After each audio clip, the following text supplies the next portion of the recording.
Hello, everyone. This is Coach Tim Campsall, and I'm excited to have a fellow business owner with us today. Something unique about my guest is that he is an excellent joke teller. We'll maybe even get him to share that with us today. In his downtime, he enjoys visiting his vacation home in Las Vegas, and he's most proud of his family's success in expanding the business. We'll get him to share that with us today. It is my pleasure to welcome Ron to the show today. Hi, Ron. Hey, Tim, thank you for having me on. Fantastic. Well, hey, let's start with having you introduce yourself. Tell us your full name and a bit of your personal story, like where you were born and live and about your family. All right. Well, my name is Ron Cram. I'm a physical therapist by background. I've lived in Center Grove, Indiana for about the past 30 years, where we raised our two boys.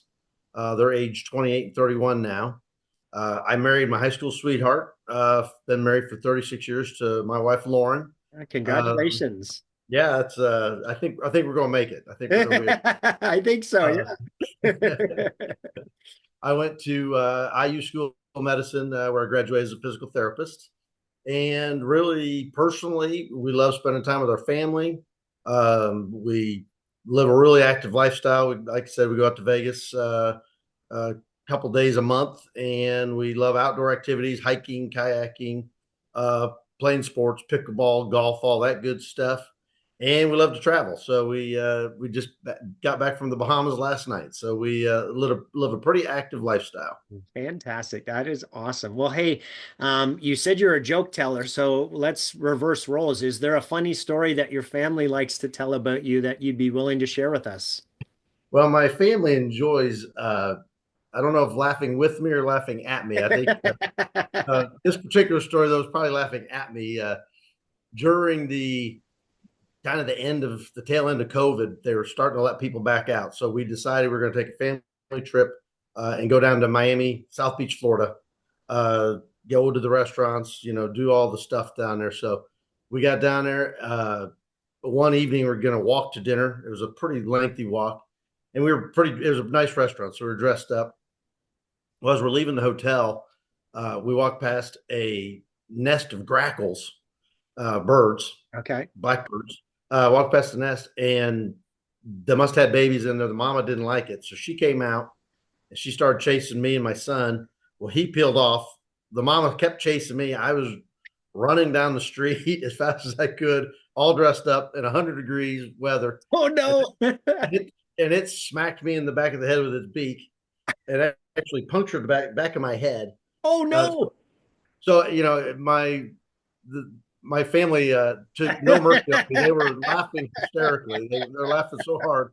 None of them could help me. I had to rely on strangers across the street to help me. And so they tell that story quite often. Like I said, I don't know if they're laughing with me or at me, but they definitely enjoy that story. That is an awesome story. Well, do you laugh when it's being told so that they're laughing with you then? I do now. I do now.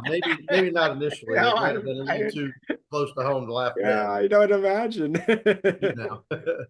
Yeah, birds can be nasty when they're protective, right? He was, and it has a very short beak. I can tell you.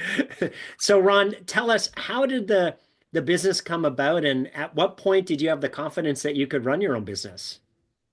Well, so we've actually got multi businesses. We kind of have a group of healthcare companies, but my first venture was into in a physical therapy practice.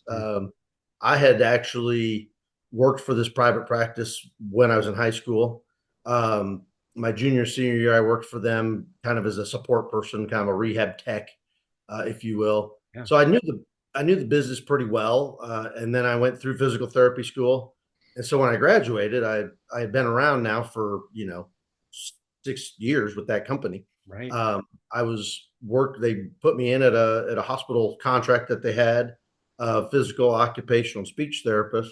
They put me in there, and one of the owners of the company um, that was over that building, 2 weeks after I had graduated, she decided to retire. Hmm. So basically, there was a staff of 10 people there, but basically she came to me and goes, "Hey, I'm leaving and you're in charge now." And I'm the newest, I'm the youngest therapist here. What do you mean I'm in charge? She's like, "You've been around longer than anybody, you know the business, so you're in charge." So Wow. Yeah, it was quite I would call it baptism by fire. Yeah, It's I right. knew nothing about running a company, but she put me in there, um, and it went really pretty well. I guess because I'd been there, all that time, I did know the ins and outs, of everything. So the Sure. therapists that worked for me did rely on me to kind of show them the ropes and everything. So that worked out okay. And then I started growing with that company. Um, the other partner that kept me on actually brought me in as a partnership with him. Okay. And basically the idea was like you have to grow the company to buy into your part. So Right. Yeah. I started growing the company. I took over operations, and we took it from being just in Indiana. I expanded it to 5 states. Wow. We went from $3 million a year revenue to $15 million a year revenue, and so I was really doing my job. Yeah. I thought I had it going so well that I then approached him and said, "Hey, I think it's time for me to buy you out." And he said, "It's going so well now, runs so smoothly. I think it's time for me to buy you out." Oh no. So, so he bought me out of my partnership at the ripe old age of 38. Uh-huh. And I thought I was going to be, I thought I might be retired, just like I made some money. I'll just Yeah. kick back. At the time, my wife was a school teacher and my boys were little. So, and I'd been traveling a lot because I was over 5 states. So I said, that's just going to be retired, stay at home. And Yeah. that was great. The first summer that they were all home for school. And then as school got back into session, my wife would call and say, "What are you doing?" I said, "Well, I'm waiting on the mail. It should be here about 10:30." That was the bright spot of my day. So she said, "It's time for you to go back to work." Really, about that same time, some of my people that had worked for me started calling and saying, "Hey, it's time for you to get back out and do some stuff. We Mm. need you back working." Um, so in 2006, I started Rehab Strategies. Um, it was basically me and a partner that was also a physical therapist and one support person, and Okay. we staffed ourselves out. Um, and that's how I knew it was time to go. So time to start something up again. Yeah. So we did in 2006. Very cool. All right. Well, tell us a little bit more about the company now. You just said the name, but say the name again. What do you guys do? How do you help people? So globally, we're called the Strategies because we have a group of healthcare companies. Mm. The first one was Rehab Strategies. We started that in 2006. Once I had a non compete, once that was gone, my employees started coming back to me. My old clients started coming back to me, and so we grew pretty rapidly. And we got to the point. I'm not sure how many people we had with us, after we got going there, but we had a good number of contracts. We contracted mostly with nursing homes, Okay. a little bit of management of hospital systems, and we're going along pretty well. So Rehab Strategies was pretty stable and going. And then in 2010, there were some Medicare changes, and it kind of changed the landscape for all therapy companies Mm. in that you needed additional help to provide the therapy. So it used to be we could see a lot of people one time, and then they changed the rules, and you couldn't see so many people one time. So all of a sudden, we need more therapists. Mm. So in 2010, we started Staffing Strategies, and that is a temporary staffing company for Okay. initially it was for physical therapists, occupational therapists, speech therapists Yeah. for gap coverage. So we would have therapists that would cover anywhere from 2 hours to 13 weeks if we had like a maternity leave.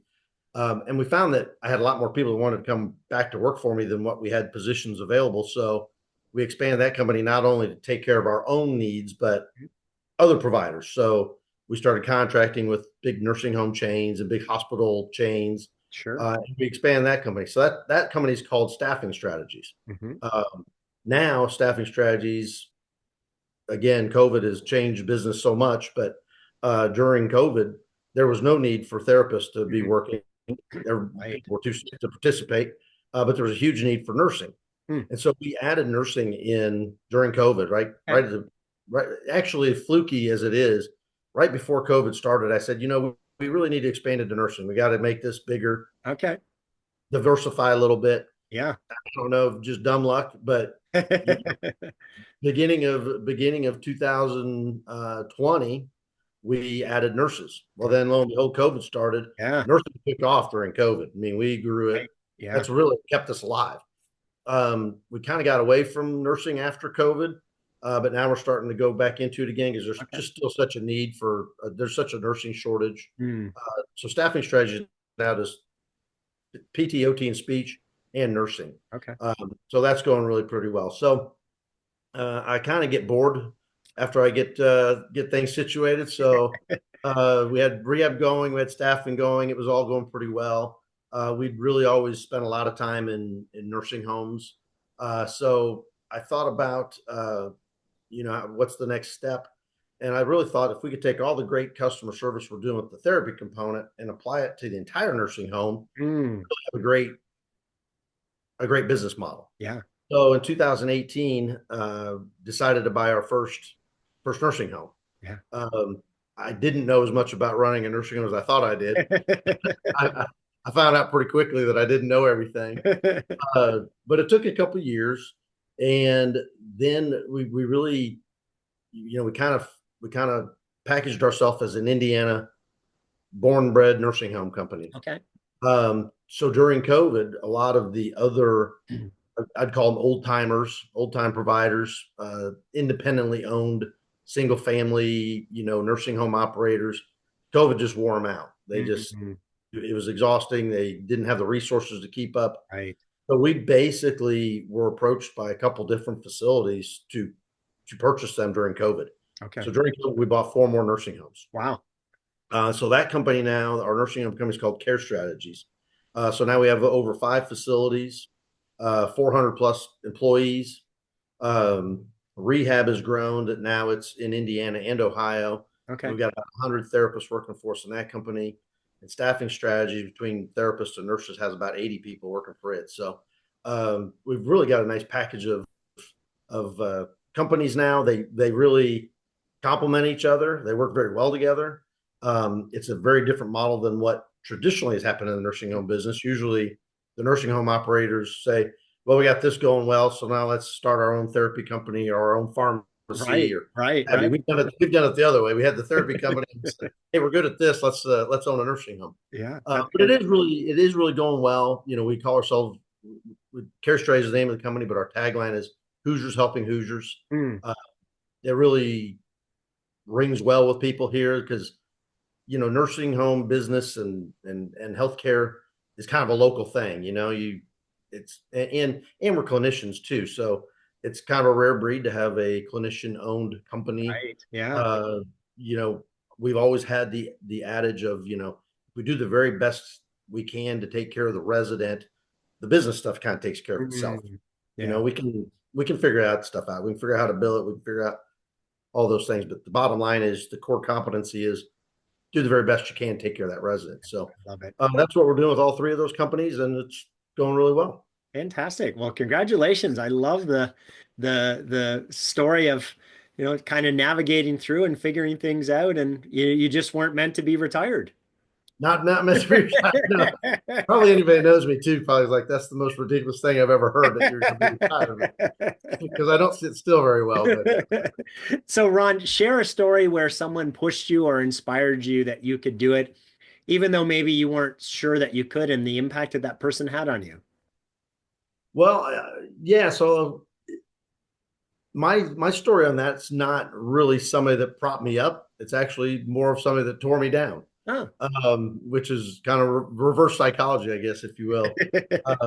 When I was early on, I knew in high school I wanted to be a physical therapist. So I was doing some volunteer work, and I started working in that practice and working part-time and that kind of thing.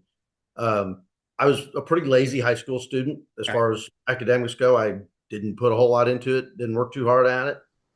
And so once I started college, I went to meet with the advisor over the physical therapy program at IU. And I met with them, and she looked at my high school transcripts and she said, find something else to do. You're not going to make it. And it really kind of irked me, like, what do you mean I can't?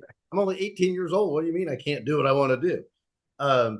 But she was just being honest, looking at my transcripts. She's like, look, we only take 28 students. There's 500 or 600 people that apply, Mm, you're not getting in. mm. And so it really got me fired up and going.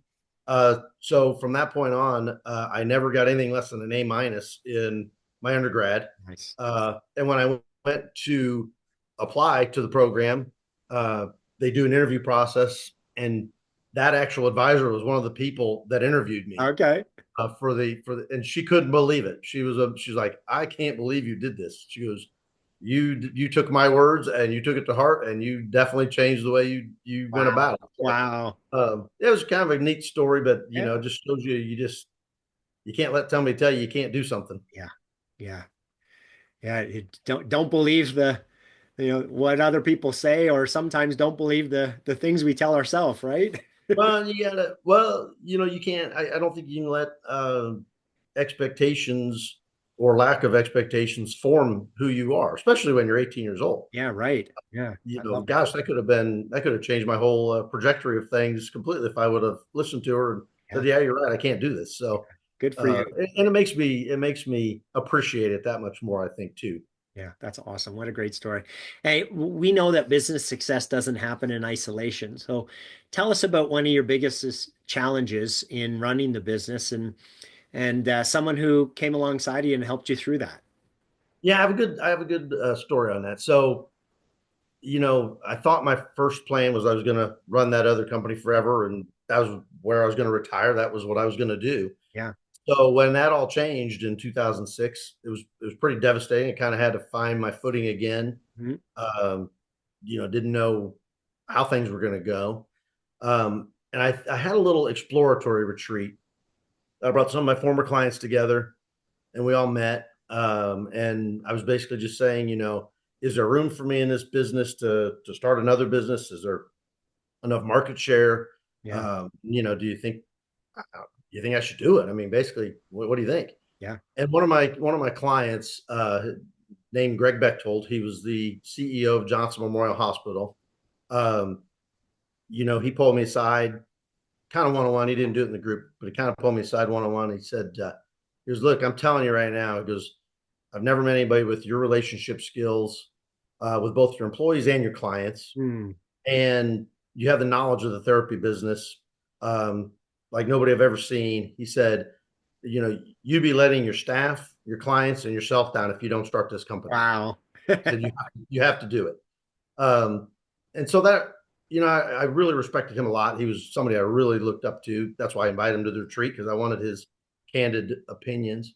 But it also, I've got a couple sayings that I say all the time. My kids get tired of hearing it. But one of my sayings that came from that is, relationships matter. Hmm. And, and I think that's kind of like a lot of like what you're speaking to, is that, um, you only are successful if you have win-win relationships. Yes, right. And, that showed me that if you have people you can count on, that you can go back to, they will help you through Yeah. challenging times. And Yeah. so I say it all the time. I say relationships matter. Do not ruin a relationship with people. Uh-huh. Uh, it's not worth it. Um, and then the other thing I tell them out of that too is that, one of my pet peeves is when people say, "Well, don't take it personal. It's just business."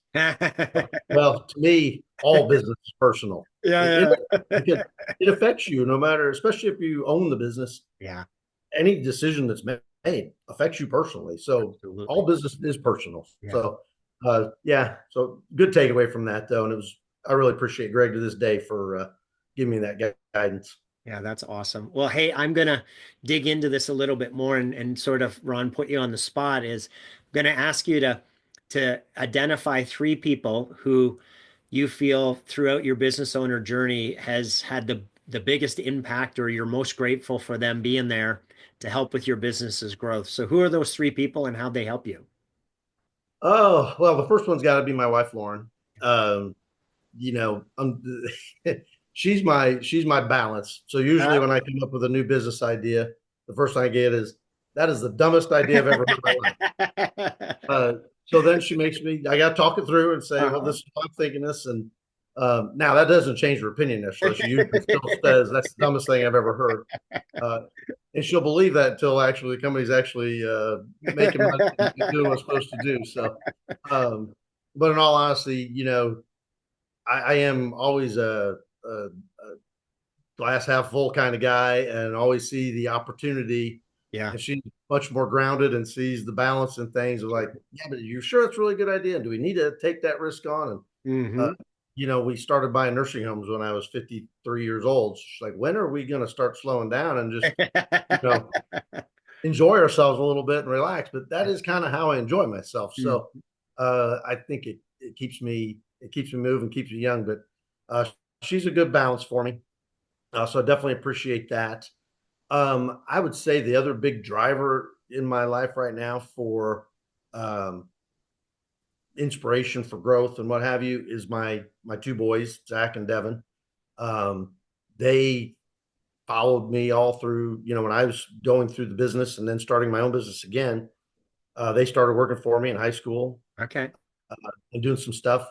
And I never put the pressure on like, hey, you got to do this, you got to take over the company. I just always said the opportunity is there if you do want to get involved in it. Right. Uh, there's going to be opportunities for you if you do something that's going to be of value to the company, Yeah. not just making a job for anybody. It's not going to be a free pass. Yeah. So my older son, Zach, he went to physical therapy school. He became a physical therapist Okay. from UIndy, and came in and he started working for us as a therapist. Now, consequently, his wife, who he started dating in high school, she liked what he was doing. So she went to occupational therapy school, Okay. became an occupational therapist. So she started working for us right off the bat. Oh, wow. And my younger son, he spent a lot of time in therapy. He'd been a support tech and all that stuff. But he came to me, he's like, Dad, I really like the business, but I like making the deals. I like the business side of it. I don't think I want to be a physical therapist. I think I want to be a business person. Uh-huh. So he graduated from University of Kentucky and then went back to UIndy and got his MBA. Okay. And then after that, he went to go work for another company and got his administrator license. He had to go through a year's training for that, but he went and got his healthcare administrator's license. And then he worked for another company for 2 years after that and learned a lot because we were just starting to build our infrastructure. Yeah. And about that time, I said, okay, I think it's time for you to come back and help us get our business structure going. Yeah. So he came in and now he's our director of finance and Okay. doing a great job. My older son, Zach, he's running Rehab Strategies, which is our rehab company. And my daughter-in-law and wife run our staffing company. So, Okay. um, they've really pushed me to grow and excel. And I think it's pretty cool. If the next generation after them wants to really be involved in it, I think we're setting up a good legacy Mm. situation that it should be around for a long time as long as they want it to be. So Yeah. that's pretty cool too. Very Um, cool. and then I think the other um, I would put them in a group of people that Yeah. have been influential is my partners, um, Kevin and Jamie Cleva. You know, I kind of come up with these ideas and again with Lauren behind me and tell me what a terrible idea it is, and I run it by them and they go, well, that one might work. Let's think about this. It's good consensus, Yeah. and they believe in me. I think they really believe in what we're trying to do. Hmm. They trust me, and having partners is not an easy thing to have. Right. It's Yeah. business, but they trust me, and it's worked out well for us.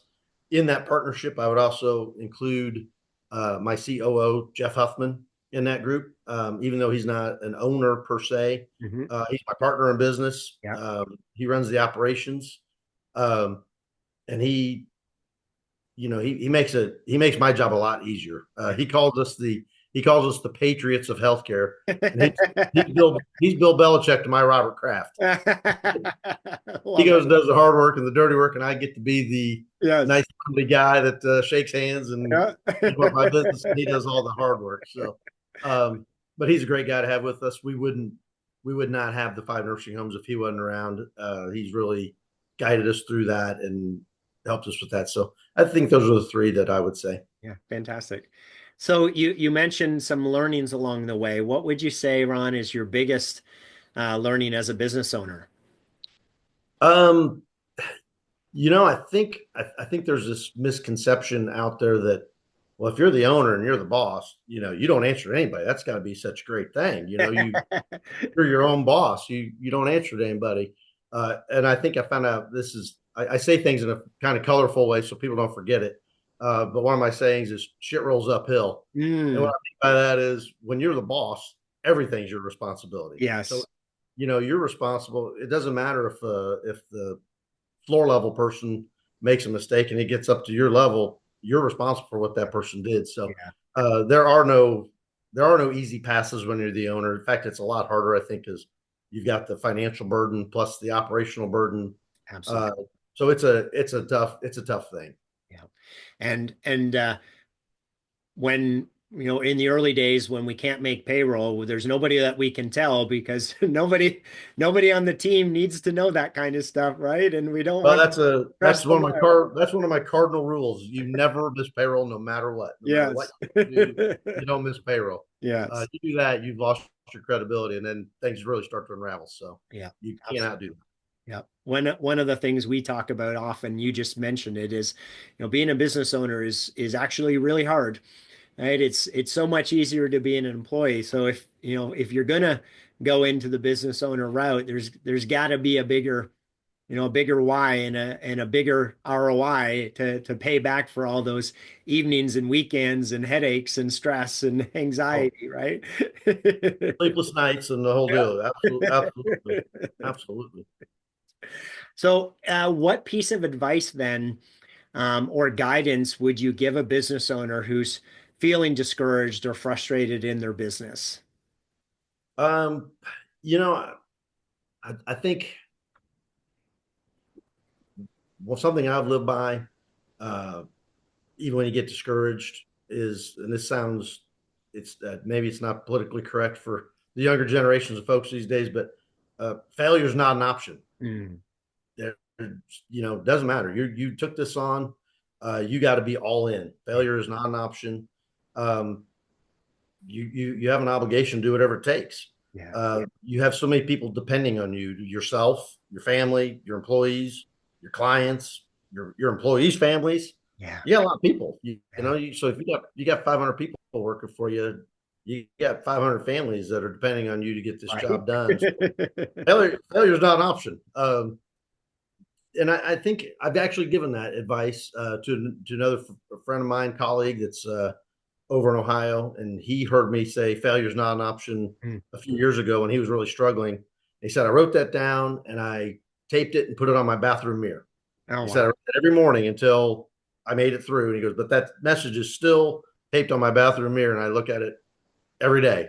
So, I Fantastic. think Yes. hopefully it's good advice. It's kind of tough advice, but um, that's just kind of the way it is when you're the owner. That's the way it's got to be. Yeah, the mindset is a big deal.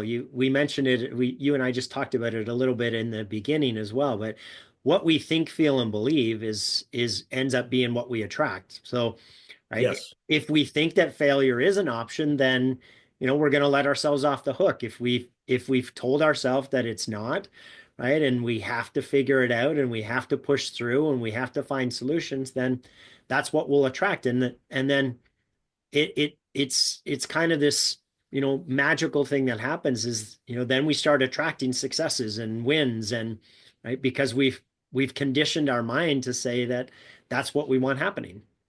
Well, and I think you're right about that too. I think when you are the owner, you kind of set the expectation, and that actually ends up setting your culture. Yes, Um, and so indeed. I think some of the buildings we took over when we took them over during COVID, they were failing. They were failing badly.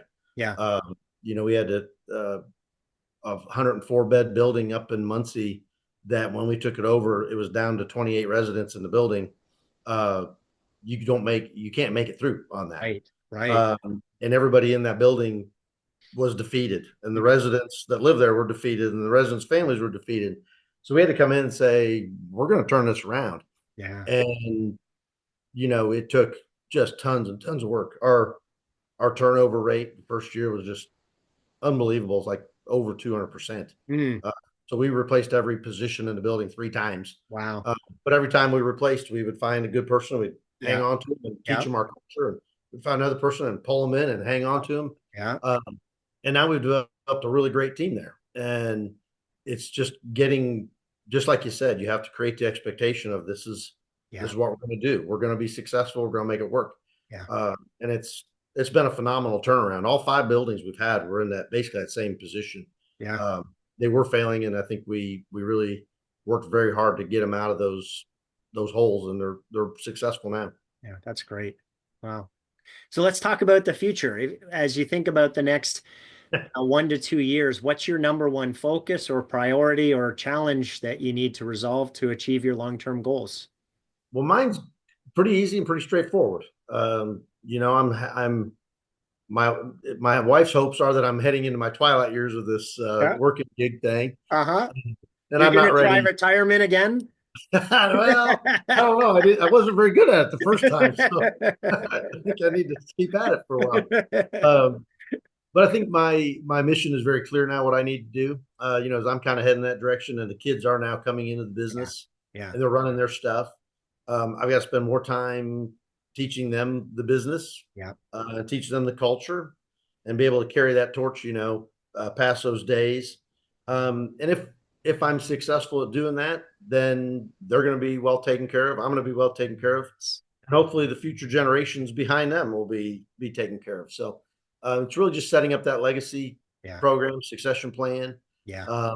Things are looking really good for that right now, and I think the vision's pretty clear on what we need to do.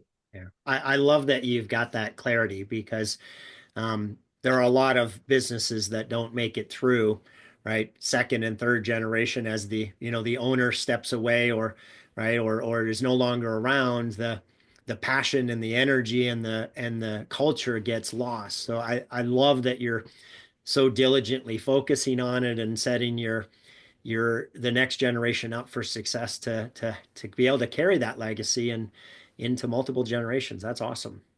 Well, thank you. Yeah, I mean, we're really proud of what we're building, and it's really coming together. Yeah.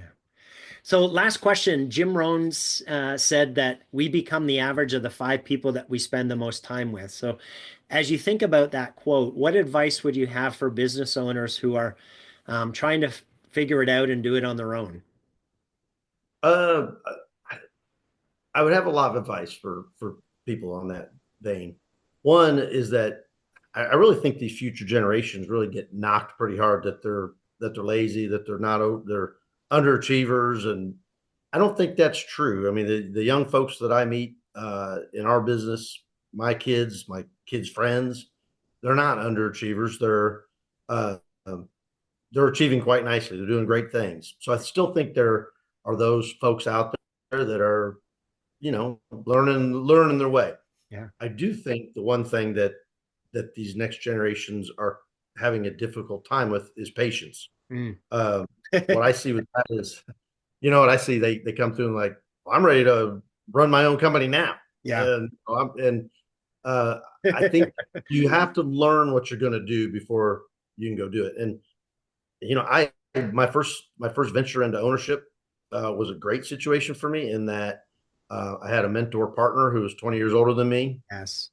So the plus side of that was I got to learn, but I also got to learn really on somebody else's dime. Yep.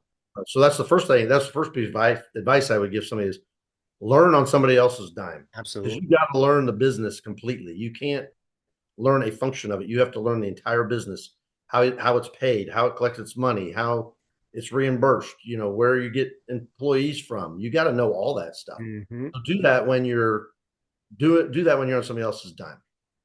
Um, I'd say the other thing I see people that makes me absolutely crazy, some young business owners, what I see them doing is they think, hey, I'm starting this new business. I need to be flashy and I need it to be big and I need it Mm. to be bold. And, I'm going to put $1 million in a nice new headquarters and a big sign and my advice is stay lean and mean. Yeah. Yeah. Start as lean and mean as you can. Um, my first 2 businesses, Rehab Strategies and Staffing Strategies, I really started startup operation cost was less than $5,000. Mm. Went in and started doing the hard work myself and doing that and started making some money and grew it that way. So, I think most new businesses, their biggest challenges, they're underfunded Yeah.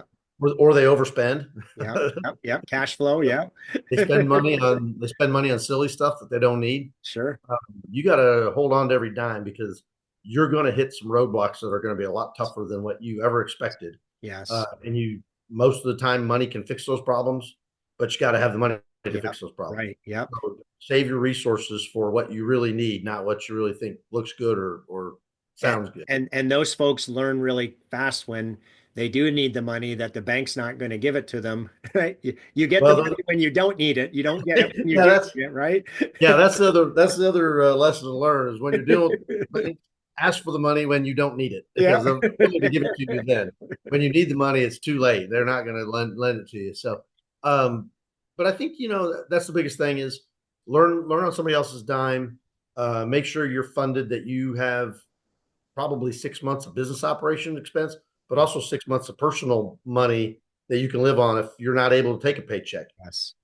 Again, business owner, like I said, you can never miss payroll. The only person that you can miss payroll on is the owner. Yes. And sometimes you do. So you got to learn how to, I better have some savings backed up to, I can make it through the lean times because Yeah. you got to make it through the lean times. So be patient, learn the business, and be well financed when you do it. And then the other thing I would say is, you hear so many people that they can talk themselves out of anything too. They got a great idea. They got a great concept. They know their own work ethic. They know what they can do.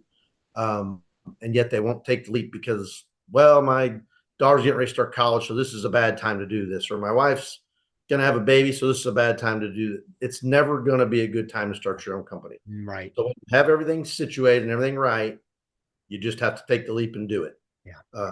Do your homework, be funded. When you have that ready and you're ready to go, do it.